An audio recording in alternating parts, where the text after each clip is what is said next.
America ने बांग्लादेश में हिंदुओं और अल्पसंख्यकों पर हमले को लेकर जताई चिंता। जानकारी के मुताबिक विदेश विभाग के उप प्रवक्ता वेदांत पटेल ने कहा कि सरकार को बोलने की स्वतंत्रता और मौलिक अधिकारों का सम्मान करने की जरूरत। पटेल ने कहा कि अल्पसंख्यकों के हितों की रक्षा करना सरकार की जिम्मेदारी है।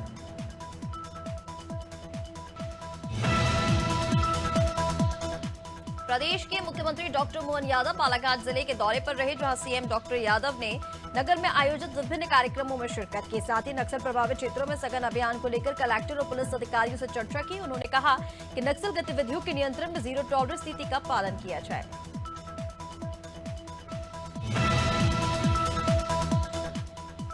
बीजेपी विधायक दल की बैठक में देवेंद्र फडणवीस को मुख्यमंत्री चुन लिया गया है। इससे पहले कोर कमेटी की बैठक में भी नाम पर सहमति बनी थी। अब भाजपा के ऑब्जर्वर्स विजय रूपाणी और निर्मला सीतारमण कार्यवाहक मुख्यमंत्री एकनाथ शिंदे से मुलाकात करेंगे। इसके बाद सीएम फडणवीस और दोनों डिप्टी सीएम राज्यपाल से मिलकर सरकार बनाने का दावा पेश करेंगे। पंजाब के पूर्व डिप्टी सीएम सुखबीर सिंह बादल पर जानलेवा हमला हुआ। गोल्डन टेंपल के बाहर पूर्व डिप्टी सीएम पर गोली चली। हालांकि वह बाल बाल बच गए। सुरक्षा कर्मियों ने आरोपियों को पकड़ लिया। उसके पास से पिस्टल भी बरामद हुई है।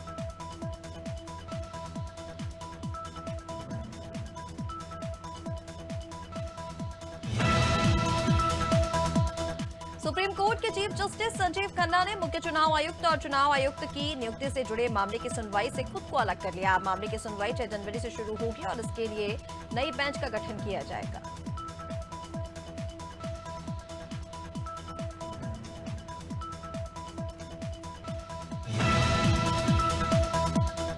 छत्तीसगढ़ हाईकोर्ट ने राज्य के विभिन्न जिलों में पदस्थ कई न्यायाधीशों के स्थानांतरण का आदेश जारी किया है। यह आदेश हाईकोर्ट प्रशासनिक प्रक्रिया के तहत किया गया। ट्रांसफर लिस्ट में जिला और सत्र न्यायालयों के न्यायाधीशों के नाम भी शामिल हैं।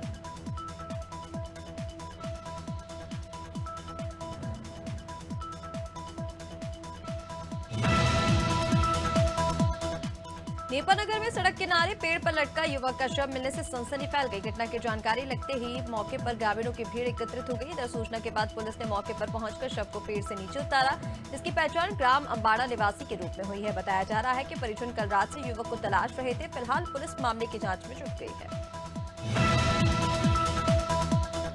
बंडा थाना अंतर्गत एक नवजात शिशु का जली अवस्था में शव मिला। दरअसल शासकीय स्कूल के परिसर के पीछे जली हुई अवस्था में एक नवजात शिशु का शव मिलने पर क्षेत्र में सनसनी फैल गई। जैसे ही पुलिस को जानकारी लगी, पुलिस मौके पर पहुंची। नवजात शिशु के शव को बरामद कर जांच के लिए सागर भेजा गया। सूत्रों से मिली जानकारी के अनुसार इस मामले की स्कूल की सहभागिता बताई जा रही है। भोपाल के शाहजहानाबाद थाना क्षेत्र से दिल दहला देने वाली घटना सामने आई। यहां कुत्तों ने एक नवजात के शव को नोच नोच कर खा लिया। नवजात का सिर्फ सिर बचा था, जिसे कुत्तों नोच रहे थे। इस दौरान लोगों ने देख लिया और कुत्तों को भगाया। फिलहाल पुलिस ने शव को कब्जे में लिया और मामले की जांच में जुट गई है।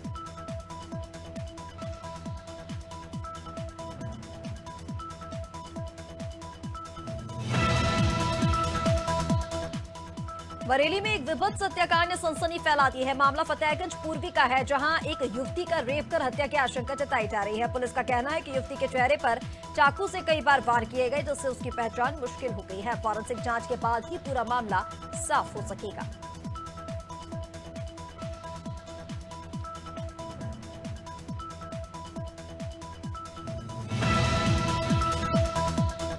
भानपुरा के गणेशपुरा गांव में नाबालिग को अधमरा कर बोरे में भरकर फेंकने वाला आरोपी अब भी फरार है। जब नाबालिग की हालत नाजुक बनी हुई है, बता दें कि पुलिस फरार आरोपी की तलाश में जुट गई है।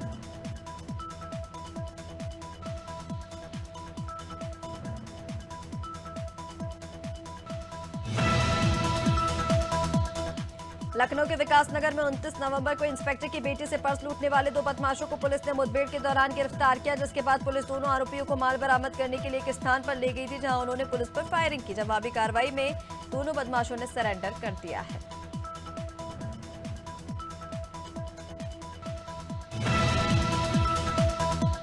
फिरोजाबाद की रसूलपुर पुलिस और इनामी मादक पदार्थ तस्कर के बीच मुठभेड़ हो गई। पुलिस की जवाबी कार्रवाई में गोली लगने से आरोपी घायल हो गया, जिसे पुलिस ने मुठभेड़ के बाद गिरफ्तार कर इलाज के लिए अस्पताल में भर्ती कराया। साथ ही आरोपी के पास एक तमंचा, 315 बोर, एक खोखा, 2 जिंदा कारतूस समेत बाइक बरामद हुई है।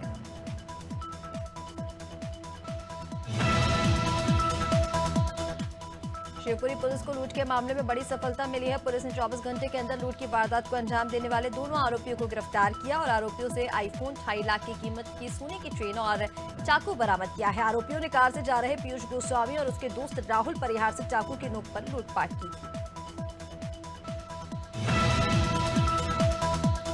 टीकमगढ़ के करकापुर थाना क्षेत्र में बजरंग दल के कार्यकर्ताओं ने गौवंश से भरे एक ट्रक को पकड़ा। इस दौरान कार्यकर्ताओं ने करीब 30 किलोमीटर तक ट्रक का पीछा किया। ट्रक को रोकने के लिए पुलिस की ओर से बैरिकेडिंग की गई, लेकिन चालक ने बैरिकेड तोड़ते हुए ट्रक को भगाना जारी रखा। आखिरकार सुनसान इलाके में चालक ने ट्रक छोड़ दिया और अंधेरे का फायदा उठाकर भाग निकला।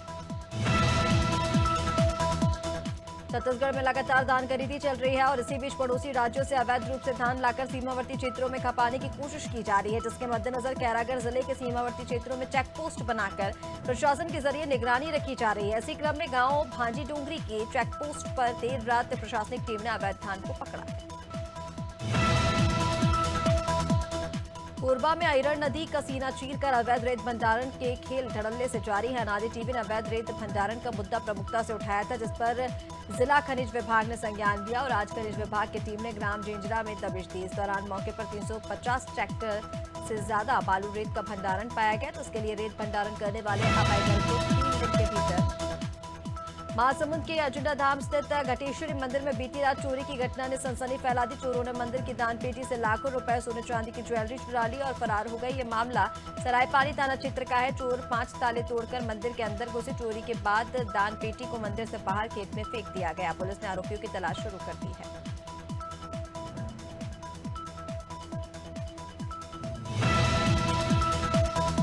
जबलपुर के गौरा बाजार थाना क्षेत्र में तेज रफ्तार का कहर देखने को मिला। बस ने स्कूटी को टक्कर मार दी। हादसे में स्कूटी सवार युवती की मौके पर मौत हो गई। जानकारी के मुताबिक जब युवती अपनी स्कूटी पर सवार होकर जिम जा रही थी, तभी यह हादसा हुआ। वहीं पुलिस ने बस को कब्जे में लेकर मामले की जांच शुरू कर दी है।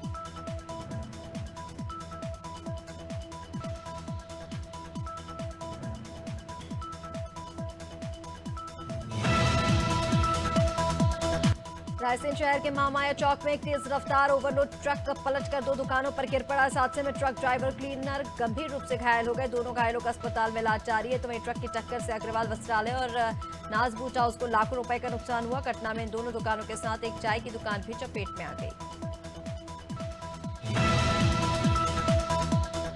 सुल्तानपुर में निर्माणाधीन नाले के ढहने से 4 मजदूर दब गए। आनन फानन में सभी मजदूरों को राजकीय मेडिकल कॉलेज में भर्ती कराया गया, जहां उनका इलाज जारी है। सूचना मिलने पर नगर पालिका के अधिकारी और कर्मचारी मौके पर पहुंचे और घायल मजदूरों का हालचाल जाना।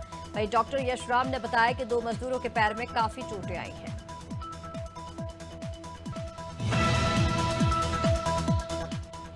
खरगोन के काकड़ा स्थित गणपति घाट के वन वे पर अज्ञात वाहन की टक्कर से मादा तेंदुए की मौत हो गई। तेंदुए का शव रोड के किनारे मिला। वहीं जैसे ही इसकी सूचना मिली तो फॉरेस्ट कर्मचारी मौके पर पहुंचे और शव को पीएम के लिए भेजा। मृतक मादा तेंदुए की उम्र 1.5 से 2 साल बताई जा रही है।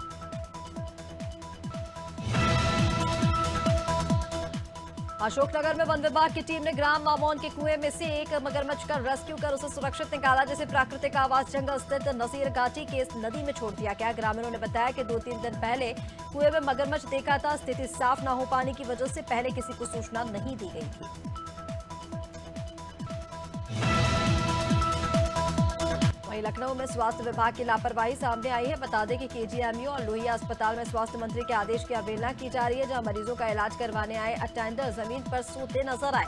अस्पताल में सुविधाओं की जगह बदहाली की तस्वीरें दिखाई दे रही हैं। एक तरफ अस्पताल प्रबंधन रैन बसेरों में सुविधाएं देने का दावा करता है, तो वहीं दूसरी तरफ हकीकत बालौद के निवारी कला ग्राम पंचायत के उपसरपंच पर मृत मां के नाम से राशन आहरण करने का आरोप लगा है। ग्राम समिति के लोगों ने कलेक्ट्रेट पहुंचकर कलेक्टर के सामने उस सरपंच की शिकायत रखी। वहीं इस पूरे मामले में खाद्य विभाग ने कहा कि शिकायत के मुताबिक राशन आहरण की बात सामने आ रही है, तो वहीं उपसरपंच ने इसे अपने खिलाफ साजिश बताया। मध्य प्रदेश में 2 दिसंबर से धान खरीदी की शुरुआत हो चुकी है, जो 20 जनवरी तक चलेगी। अब इस बीच राइस मिलर्स एसोसिएशन ने आंदोलन शुरू कर दिया है। बता दें कि सरकार से पिछले कुछ सालों की बकाया राशि न मिलने पर राइस मिलर्स एसोसिएशन नाराज होकर अनिश्चितकालीन हड़ताल पर चले गए हैं। राइस मिलर्स को करीब 1000 करोड़ रुपए बकाया लेना है। इंदौर में अनादि टीवी की खबर का बड़ा असर हुआ। बता दें कि बड़ौदा गांव में पावर प्लांट लगाने के नाम पर किसानों से छलावा किया गया।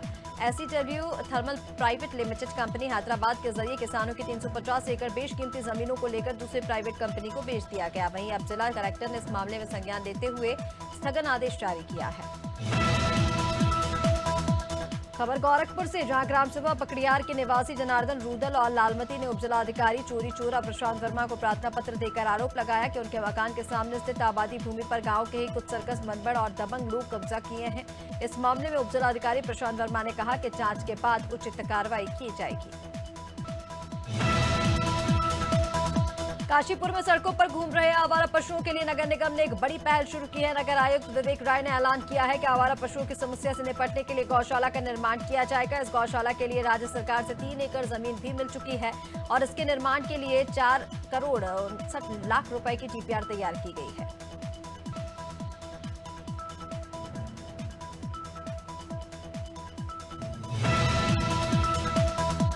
बैरसिया में हम होंगे कामयाब अभियान के तहत जागरूकता कार्यक्रम हुआ, जिसमें राजस्व विभाग से तहसीलदार करुणा दंदोटिया, पुलिस विभाग से राजेश दंदोटिया समेत अन्य अधिकारियों जनप्रतिनिधि मौजूद रहे। अभियान की थीम के मुताबिक लैंगिक समानता और सुरक्षा के संबंध में विभिन्न कानूनों और प्रावधानों के बारे में जानकारी दी गई।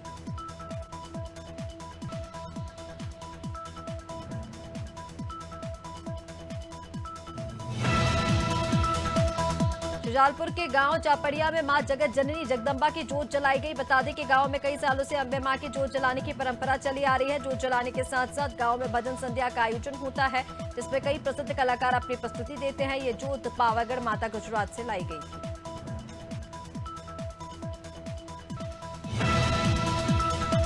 लोकसभा में बैंकिंग अमेंडमेंट बिल 2024 पास हो गया। इस बैंकिंग संशोधन बिल के तहत कई अहम बदलाव किए जाएंगे। भारतीय रिजर्व बैंक अधिनियम 1934, बैंकिंग विनियम अधिनियम 1939, भारतीय स्टेट बैंक अधिनियम 1955 और अन्य कानूनों में संशोधन करेंगे। फाइनेंस मिनिस्टर निर्मला सीतारमण ने यह बिल लोकसभा में पेश किया था। इस बिल में टोटल 19 अमेंडमेंट्स यानी संशोधन प्रस्तावित हैं। सेंसेक्स आज 200 अंक से ज्यादा की तेजी के साथ 81,050 के स्तर पर कारोबार कर रहा है। निफ्टी में भी 70 अंक की तेजी है, ये 24,530 के स्तर पर कारोबार कर रहा है। सेंसेक्स 30 शेयरों में से 24 में तेजी और 6 में गिरावट देखने को मिल रही है। निफ्टी के 50 शेयरों में से 36 में तेजी और 14 में गिरावट देखने को मिल रही है। टेक कंपनी एप्पल पर अपने एम्प्लॉयज के डिवाइस और आईक्लाउड अकाउंट के जरिए अवैध रूप से जासूसी करने का आरोप लगा है। कंपनी के डिजिटल एडवाइजरिंग डिपार्टमेंट में काम करने वाले एम्प्लॉय अमर भगत ने कैलिफोर्निया में मुकदमा दायर किया कि ये आरोप लगाया है। अमर ने दावा किया कि एप्पल एम्प्लॉय से नौकरी की शर्त के तौर पर निजता के अधिकार को छोड़ने की मांग की। अनिल अंबानी के स्वामित्व वाली रिलायंस बिग एंटरटेनमेंट के बैंक खाते जब्त होंगे। इसके साथ ही रिलायंस बिग एंटरटेनमेंट के शेयरों और म्यूचुअल फंड होल्डिंग्स भी जब्त करने का आदेश है। 26 करोड़ रुपए का बकाया वसूलने के कैपिटल मार्केट रेगुलेटर सेबी ने यह आदेश दिया है। यह जुर्माना 3 महीने पहले अनिल अंबानी की company Reliance home finance limited से जुड़े एक मामले में लगाया गया था। इंटरग्लोब एविएशन ने कार बनाने वाली company Mahindra electric automobile limited के खिलाफ केस फाइल किया है। इंडिगो ने कंपनी की हाल ही में launch electric car Mahindra BE6E में 6E के इस्तेमाल को लेकर ट्रेडमार्क उल्लंघन का आरोप लगाया है। मामले को दिल्ली हाईकोर्ट से जस्टिस समित बंसल के सामने पेश किया गया, लेकिन उन्होंने खुद को इससे अलग कर लिया है। बांग्लादेश ने किंगस्टन टेस्ट में वेस्टइंडीज को 101 रन से हरा दिया है। इस जीत से बांग्लादेशी टीम 2 मैचों की सीरीज 1-1 से ड्रॉ कराने में कामयाब हो गई है। टीम को पहले मुकाबले में 201 रन की पराजय झेलनी पड़ी थी। अब दोनों टीमों के बीच 8 दिसंबर से 3 वनडे और 3 T20 मैचों की सीरीज खेली जाएगी।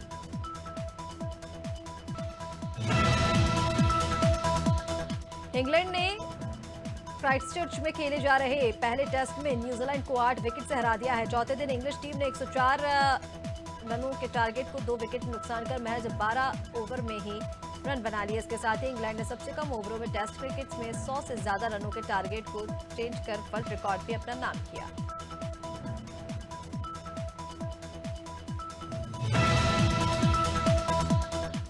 वर्ल्ड चेस चैंपियनशिप के फाइनल में भारतीय ग्रैंडमास्टर डी गुकेश और चीन के डिंग लेरन के बीच कांटे की टक्कर जारी है। दोनों ने मंगलवार को ड्रॉ मैच खेला। फाइनल में लगातार चौथा गेम ड्रॉ रहा। दोनों खिलाड़ियों के बीच दूसरी, चौथी, पांचवी और छठी बाजी भी ड्रॉ रही। चीन की 32 साल के लेरन ने पहले गेम जीता था, जबकि 18 साल के गुकेश ने तीसरा गेम अपने नाम किया था।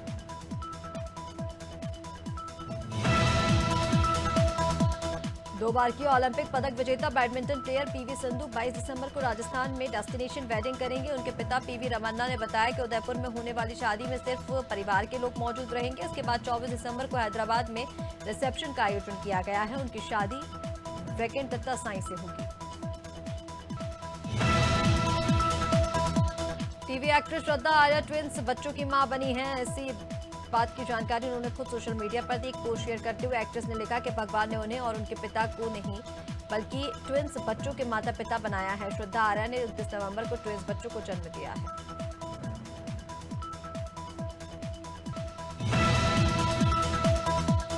एक्टर विक्रांत मैसी फिल्मों से रिटायर नहीं हो रहे हैं, वे बस लंबा ब्रेक चाहते हैं। दरअसल विक्रांत ने पोस्ट के जरिए फिल्मों से अनिश्चितकालीन के लिए ब्रेक का ऐलान किया था। उनकी पोस्ट से ऐसा लगा कि वह अब फिल्मों में नजर नहीं आएंगे। हालांकि 24 घंटे के भीतर उन्होंने इस पर सफाई दे दी है। विक्रांत ने कहा कि लोग मेरी बात को ठीक से समझ नहीं पाए, मैं थोड़ा थक गया हूँ, कुछ दिन फैमिली के साथ बिताना चाहता हूँ।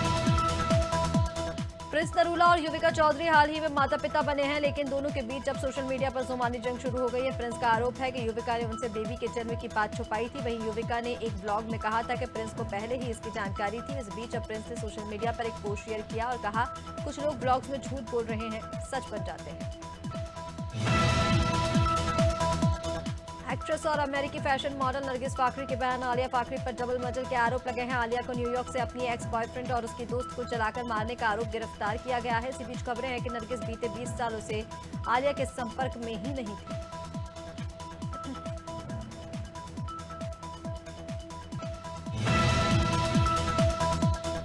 जाह्नवी कपूर और शिखर पहाड़िया के डेटिंग की खबरें काफी समय से सामने आ रही हैं। अक्सर दोनों को पार्टी और इवेंट में साथ देखा जाता है। दोनों की तस्वीरें वीडियो अक्सर सोशल मीडिया पर वायरल होती रहती हैं। इसी बीच जाह्नवी रूमर्ड बॉयफ्रेंड शिखर पहाड़िया के नाम और फोटो वाली कस्टमाइज सफेद टी शर्ट पहने नजर आई। एक्ट्रेस की फोटो सोशल मीडिया पर तेजी से वायरल हो रही है।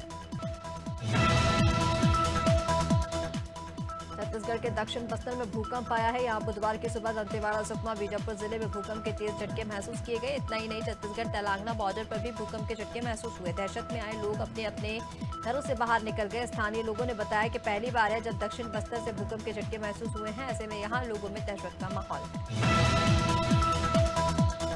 मध्य प्रदेश में इस समय 2 तरह का मौसम है। फेंगल तूफान की वजह से प्रदेश में बादल छाए हुए हैं और रात का टेम्परेचर 6 डिग्री तक बढ़ गया है। दूसरी और बर्फीली हवाओं की वजह से ग्वालियर चंबल से जुड़ रहे हैं। अगले 2 से 3 दिन तक तूफान का असर रहेगा। बादल छाए रहेंगे और रात के तापमान में बढ़ोतरी होगी। इसके बाद पूरे प्रदेश में फिर से सर्दी बढ़ जाएगी। फेंगल तूफान का असर खत्म होने के बाद छत्तीसगढ़ में मौसम साफ होने लगा है। इससे अब रात में ठंड बढ़ेगी। मौसम विभाग का कहना है कि अगले 3 से 4 दिनों तक रात के तापमान में लगातार गिरावट का दौर जारी रहेगा। इससे राज्य के कई इलाकों में कड़ाके की ठंड पड़ सकती है। तो वहीं बस्तर से अगले 3 दिन हल्के बादल रहने और गरज चमक के साथ बौछारें पड़ने की संभावना है। राजस्थान में 5 दिसंबर से सर्दी के तेवर थोड़े तेज हो गए हैं। उत्तर भारत में एक्टिव वेस्टर्न डिस्टर्बेंस के गुजरने के बाद यहां उत्तरी सर्द हवा चलेगी। इससे अधिकांश हिस्सों में तापमान 2 से 3 डिग्री तक गिरने की संभावना है। इसके साथ ही उत्तर पूर्वी राजस्थान के शहरों में सुबह शाम सर्द हवा भी चल सकती है। पिछले 24 घंटे में राज्य में सभी जगह आसमान साफ रहा।